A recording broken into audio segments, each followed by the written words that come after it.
কথা বলে মানুষের মন জয় করা যায়। কথা বলে মানুষের মন জয় করার 6টি উপায়।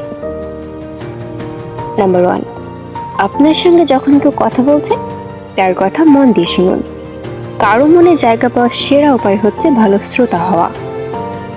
কথা শুনে প্রয়োজন হলে প্রশ্ন করুন, ভালো লাগলে প্রশংসা করুন। পুরো কথাটা শুনে তারপর মন্তব্য করবেন। নাম্বার 2, চোখের দিকে তাকিয়ে কথা বলুন। এতে কথার গুরুত্ব বাড়ে, শ্রোতার মনোযোগ বাড়ে। কোনো সভা বা মিটিংয়ে কথা বলার সময় একে একে সবার চোখের দিকে তাকিয়ে কথা বলার চেষ্টা করবেন। নাম্বার 3, আপনি যখন কথা শুনছেন তখন অন্য কোনো কাজ করবেন না। এক মার্কিন বিশ্ববিদ্যালয়ের সাম্প্রতিক সমীক্ষা বলছে অন্তত 65% মানুষ কথা শোনার সময় মোবাইল বা ট্যাবের ব্যবহার করেন।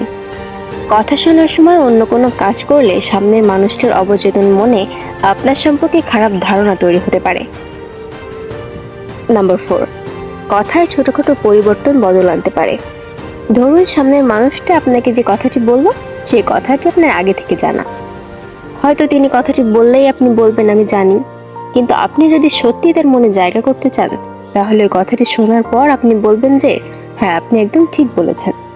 দেখবেন এই ছোট পরিবর্তন আপনাকে সামনের মানুষটার মনে জায়গা করে দিতে পারবে। নাম্বার 5, কাউকে প্রশংসা করার সময় মন থেকেই করুন, কারণ একটু এদিক ওদিক হলেই প্রশংসাটা তোষামোদ হয়ে যায়। নাম্বার 6, কারোর সঙ্গে যখন কথা বলবেন তখন নিজের হাত পায়ের দিকে খেয়াল রাখুন। ধরুন আড্ডার সময় হাত পা নেড়ে কথা বললে আড্ডা জমে যায়, তেমনি প্রেমের সময় চোখের ওঠানামাই সব কাজ করে দেয়। মোট কথা হলো শরীরী ভাষাটাকে ইতিবাচক রাখুন, দেখবেন লোকের মন জেতাটা সহজ হয়ে যাবে।